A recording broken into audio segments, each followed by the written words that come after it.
quelle belle victoire, ça fait plaisir. Salut à tous les copains, on se retrouve pour le débrief de ce match entre les Pays-Bas et l'équipe de France. Avant qu'on commence, merci à tous ceux qui ont été présents sur le live. J'ai commenté le match pour vous tout simplement. Et merci à tous ceux qui prendront quelques instants tout simplement pour mettre le petit like et le petit abonnement aussi si ce n'est pas déjà fait pour le référencement et mettre un commentaire de ce que vous avez pensé de cette rencontre. On va commencer par parler tout simplement des buts avec l'ouverture du score de Kylian Mbappé avec un service de Griezmann qui casse une ligne sur le côté droit. Superbe travail de Klose qui va centrer avec un superbe centre de Klose pour la reprise de Mbappé qui fait une célébration voilà, pour rendre hommage à ce qui vient de se passer évidemment ces derniers temps. Et ensuite le doublé de Kylian Mbappé avec un superbe 1-2 et ensuite la frappe enroulée qui finit en lucarne magnifique. Quel bijou du Kicks qui a été décisive aujourd'hui, qui marque son 41e et 42e but en équipe de France. 8 ans après, tout simplement, l'équipe de France.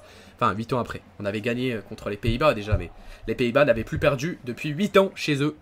Voilà, c'est une petite statistique importante et intéressante, surtout à savoir.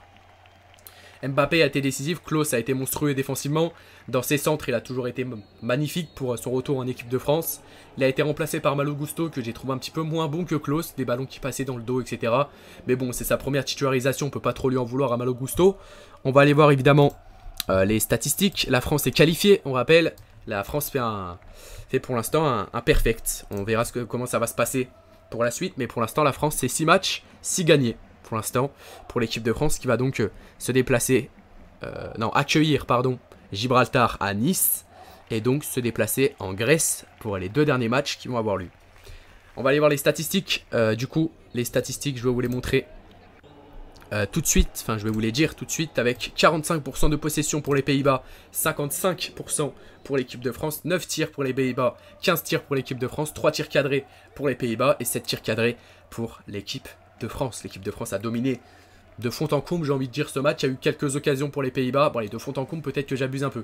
Il y a eu on a commencé un match dans les 30 premières minutes, on avait la main mise sur le match, après il y a eu quelques occasions pour les Pays-Bas, mais on sentait un Maignan qui s'ennuyait un petit peu, voire beaucoup trop. Et ensuite, en seconde période, c'est un petit peu pareil. Dans les 30 premières minutes, on a dominé ce match, tout simplement. Et ensuite, dans le dernier quart d'heure, on a pris ce but. C'est dommage parce que c'était encore un clean sheet de Maignan qui n'avait pas pris de but jusqu'à là avec l'équipe de France. Et on n'a pas su tenir le clean sheet, c'est dommage. Mbappé n'était pas lors du triplé dans ce match, tout simplement. Voilà, je vais vous donner les notes des joueurs. 6,2 pour Maignan, 8 pour Klose qui a été exceptionnel. Konaté 7,2. Griezmann 7,5, Tchouaméni 7,5, Rabiot 7,4. Le milieu de terrain a été exceptionnel du côté de l'équipe de France, il n'y a rien à dire. Kolo Muani 6,5, il a été un petit peu invisible, on l'a pas trop vu Kolo Muani. Coman 6,7, Mbappé 8,5, c'est l'homme du match, il a marqué 2 buts. Klose qui a fait une passe décisive, on rappelle aussi. Et du côté des Pays-Bas, tu as du Van Dijk 5,9 qui a fait un match calamiteux. Van Dijk, mauvais match. Et voilà, on n'est pas là pour parler des Néerlandais, je pense. L'entrée d'Olivier Giroud a été compliquée aussi, même s'il est rentré qu'un quart d'heure. Enfin, il s'est blessé, Olivier Giroud, il s'est fait mal. Donc voilà. Après, Lucas Hernandez a fait un très bon match aussi. Pareil pour Konaté, je pense que c'est un bon match dans l'ensemble du côté de l'équipe de France. Après, c'est les joueurs qu'on a un petit peu moins vus, parce que c'est le jeu, hein, sinon c'est pas du jeu de pas dire. C'est Coman, Kolo Muani et Théo Hernandez pour moi, qu'on a un petit peu moins vus, entre guillemets.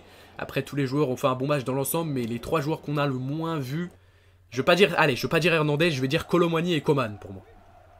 Ils ont très clairement fait un match un petit peu faible par rapport à leurs coéquipiers. Voilà, l'équipe de France qui donc se qualifie sans aucun doute. Hein, je pense que la France allait s'imposer, j'avais dit 3-1, il y a eu 2-1. Voilà, c'est une qualification tranquille, un match qu'on a plutôt bien vécu en live et Mbappé a été monstrueux tout simplement. J'ai pas trop d'autres choses à dire. L'entrée de Thuram a été un petit peu compliquée. L'entrée de Fofana a fait du bien au milieu de terrain. Comment dire, l'entrée de Malo Gusto, qu'on attendait pour sa première titularisation, c'était compliqué. Il y avait beaucoup de ballons qui passaient entre ses jambes. Enfin voilà, il va falloir lui laisser du temps. Je pense que Klose reste le numéro 1 sur ce côté droit en tout cas. Il va y avoir de la concurrence, ça c'est sûr. Mais je pense que Klose reste le numéro 1 sur ce côté droit, ça c'est sûr. Mbappé, on disait sur Mbappé qui... On ne le voit plus depuis 4 matchs et c'était une réalité. Hein. On l'a pas vu contre Marseille, il est sorti sur blessure. Ni contre Clermont, ni contre Newcastle, et ni contre Rennes. Donc c'était le 4e match d'affilée qu'on ne voyait pas. Après voilà, j'avais dit qu'en sélection ça allait être différent. Et c'est ce qui vient de se faire. Mbappé a été monstrueux.